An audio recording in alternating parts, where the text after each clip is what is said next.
So potatoes are amazing, right? So potatoes, fries. I'm Dr. Joel Feeman here with Sabrina. We're gonna be talking with you today about potatoes and fries.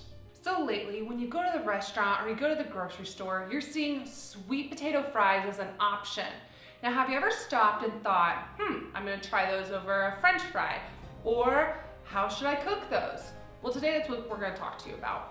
First off, let's talk about the fact that there are all kinds of potatoes, right? So you have your sweet potatoes, your brown and waxy potatoes, and they're all very nutritious and energy rich. So deciding which type of potato to choose really comes down to, first and foremost, your health goals. Now, all potatoes are going to be rich in carbs, right? But sweet potatoes are usually higher in sugar, whereas waxy and brown potatoes are usually higher in starch. So one of the most important things to consider when you're choosing the right potato is also to choose the method of how you prepare them. So first, let's compare the types of potatoes. For those of you trying to lose weight or maybe even manage your blood glucose, we're going to talk to you about why brown potatoes and waxy potatoes might not be the best of options for you.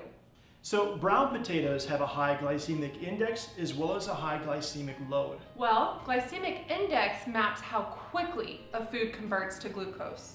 Glycemic load is going to map how much of the food converts to glucose. So high glycemic foods are going to rapidly convert to glucose. So what does this do in our body? Well, when that blood sugar goes up, so does insulin. What does insulin do? Insulin is a hormone that works to bring our blood sugar back down, and how it does that is transferring that blood glucose into the muscle. But here's the problem: if our muscles don't use that as energy, then it's going to be stored as fat. Now, although that helps bring our blood glucose back down, the problem is we have that excess fat storage and it leads to weight gain. So although brown waxy potatoes have less sugar than sweet potatoes and higher starch, studies actually show that with brown and waxy potatoes overall, they're going to cause a more rapid increase in blood glucose going up, which then causes your body then to have to respond to that by increasing more insulin response. So now let's look at sweet potatoes. As mentioned, sweet potatoes do have a lower glycemic index than brown or waxy potatoes. Now, this is dependent upon how they're cooked. So please note that a potato is still a potato. So one of the things that really comes into play here, as you just mentioned, is the fact of the cooking, the preparation. Because how you cook your potato, whether you realize this or not, will have a drastic difference in terms of the glycemic index, load on your body and how it's going to cause your body to then physiologically respond. So sweet potatoes still offer some of the same vitamins and minerals as waxy and brown potatoes.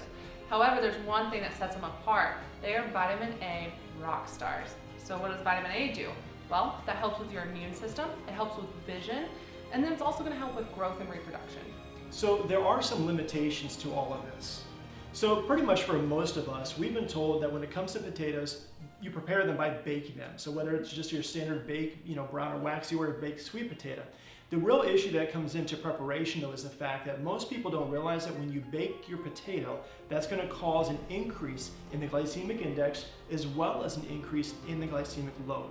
Take for example a sweet potato. If you bake a sweet potato, you have a glycemic load of 42. If you boil it on the other hand, that load is only 11. So what that does is that actually makes it higher than your typical waxy or brown potato. So while we're on the topic of preparation, we want you to avoid frying. Now, frying not only increases the fat content, but it's going to increase a harmful byproduct called acrylamides.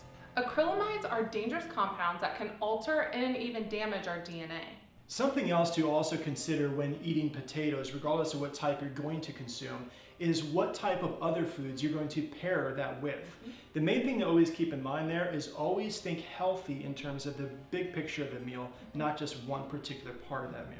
Generally speaking, anytime you're consuming any type of potato, it's a great idea to add a healthy fat, a lean protein, or even fiber for that matter, because that's going to decrease that load. And don't forget, when you decrease that load, it's going to have an effect on your blood sugar so it doesn't have that sudden spike.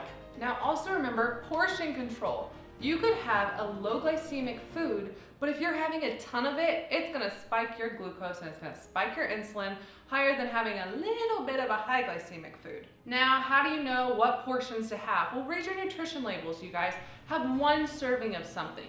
So since we're on the topic of potatoes, one serving of a potato is 1 cup diced or chopped, and then 1 5-inch potato. Now, depending on the potato, this one portion is going to have about 110 to 170 calories. Also, it'll have 25 grams of carbs to 40 grams of carbs. Now remember, the sweet potato is going to be lower in calories and lower in carbs. The brown and waxy potatoes are going to be higher in calories and higher in carbs. So the question comes down to then, which one do you want to choose, right? Well, for those trying to manage your weight, or even for that matter, manage your blood glucose level, then we would say go with the sweet potato. Now always remember though, when it comes to sweet potatoes, preparation is key. Make sure you don't fry them, just like you said earlier, because of the high calories and the fat. But not just that, it's most of the time if you're gonna do this, you're gonna be using rancid fats, and that just is a whole nother story in and of itself, so you're better off to boil them. Additionally, if you're trying to manage your cholesterol or even triglyceride levels, you also want to try to stick with a boiled potato, right? Not to mention the fact that if you were to look into Guyton's textbook in medical physiology, they're saying if you're trying to lower your triglycerides, it really comes from the increase of carbs and sugar. So by making these wise choices and doing everything you can to lower that glycemic load, you're helping yourself out by trying to reduce those triglycerides. And you can do it naturally too, just by food preparation. So for the general healthy person, feel free to try all these different potatoes, but do practice portion control because it's so easy, especially with potatoes, to go overboard. And not to mention, pick those healthy preparation methods like baking, grilling, broiling, and even boiling. And then also just a reminder, make sure you try to pair them with your lean proteins, your healthy fats like grass-fed butter and things of that nature, because it's going to take it a long way in terms of keeping that glycemic load down. So where can you buy a potato, and especially a sweet potato? Well, you can look at any grocery store really. They're going to be in your produce section. So if you haven't already done so, check out our Pinterest page. We have all kinds of different recipes and tips and tricks and things like that that I know you're going to love. Also, cruise through our Facebook. Make sure you like us, share with your friends and family, encourage them to likewise subscribe to our YouTube channel and so forth. We're here to help you do everything we possibly can to not only understand what foods are going to be beneficial, but more importantly, help you understand how you can improve your life and your health to be able to live the life at a high level the way God created us. Again, I'm Dr. Joel Feeman here with Sabrina. Until next time, God bless.